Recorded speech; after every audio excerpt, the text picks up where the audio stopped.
Hello दोस्तों, आप सभी का लेट्स स्टडी टुगेदर में स्वागत है। दोस्तों आज हम पढ़ेंगे concept of growth and development. तो दोस्तों सबसे पहले पढ़ेंगे प्रीनेटल डेवलपमेंट, जिसे कॉन्सेप्शन पीरियड भी कहते हैं, जो जन्म के पूर्व विकास होता है दोस्तों, जो 9 मंथ 10 डेज या 280 डेज या 38 या 40 वीक्स तक होता है। उसके बाद से आता है दोस्तों द नियोनेट एज, नवजात शिशु, जिसे डेंजरस एज या हजार्ड एज भी कहते हैं, जो 28 डेज तक जन्म से 28 दिनों तक रहता है।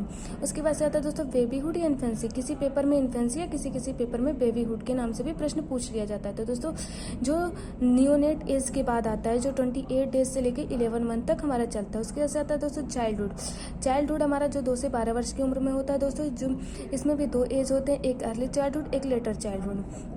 इसके बाद से आता है दोस्तों एडोलेसेंस, जो हमारी 12 से 18 साल की उम्र में तक रहता है दोस्तों। ये जस्ट दोस्तों एक ओवरव्यू है, इसको हम जब आगे की क्लास में पढ़ेंगे तो इसे स्टैंडर्डाइज तरीके से हर एक एजेस को पढ़ेंगे।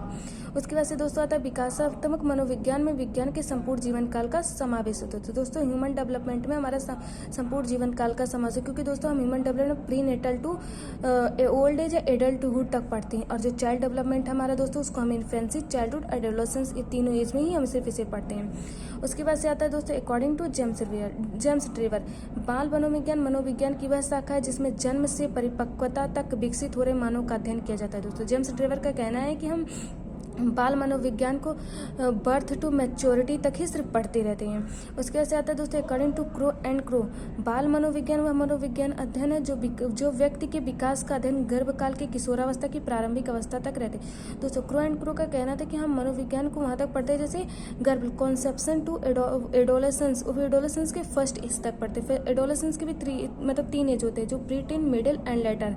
तो एडोलेसेंस के हम फर्स्ट एज तक सिर्फ इसको पढ़ते हैं।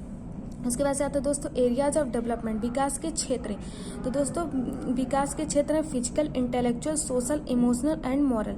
तो दोस्तों फिजिकल में हमारा आ जाता है जैसे हाइट, वेट, ग्रोथ, ये सारी चीज़ें हमारी इसमें सम्मिलित होती है। उसके बाद से आता है दोस्तों इंटेलेक्चुअल में इसमें बौद्धिक, हमारी बुद्धि क्षमता कितनी बड़ी, हम कितनी तीव्रता से किसी चीज़ को सॉल्व कर ले रहे हैं। उसके बाद से हमारा आता है दोस्तों सामाजिक, हम समाज में कैसे रह पा रहे हैं, हम समाज में कितना एडजस्ट कर पा रहे हैं। और उसके साथ है इमोशनल, हमारे इमोशंस कितने हमारे कंट्रोल में, हम कितने अपने इमोशंस के प्रति अवेयरनेस हैं, ये सारी चीज़ें। उसके साथ है दोस्तों मॉरल, जिसमें हमें सही और गलत की समझ होती है दोस्तों।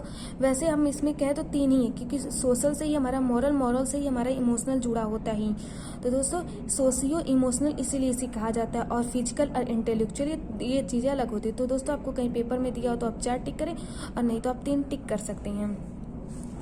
उसके बाद से दोस्तों आता है हमारा मेजर काइंड ऑफ डेवलपमेंट, जो विकास के मुख्य प्रकार होते हैं, जिसे हम PCSE के नाम से जानते हैं दोस्तों, जिसे physical, cognitive, social and emotional कहते हैं। तो दोस्तों फिजिकल में हमारा आता है हाइट हुआ, वेट हुआ, हमारी ग्रोथ हुई, ये सारी चीज़ें हमारी इसमें शामिल। और कॉग्निटिव जिसे संज्ञानात्मक कहते हैं दोस्तों, जिसमें हमारी थिंकिंग, कॉन्सेप्ट, अंडरस्टैंडिंग, जैसे हमारी कोई स्कूल में पेपर पेंसिल टेस्ट हुआ दोस्तों, ये सारी चीज़ें इसमें शामिल होती है। और उसके बाद से आता है दोस्तों सोशल में समझ हमारी मॉरल वैल्यूज कितनी है, हमारी इमोशन कितनी स्ट्रांग है, हमारी ग्रुप लर्निंग कितनी हमारी हो रही है। उसके बाद से हम ग्रुप में कितना समझ पा रहे हैं। और चौथा होता है दोस्तों इमोशनल, जो हमारी सांवेगिक होता है, हम अपने इमोशंस के प्रति कितनी अवेयरनेस है, ये सारी चीज़ें होती है दोस्तों। तो आई होप दोस्तों आप सभी इसको समझ में आया हो। Thank you for watching.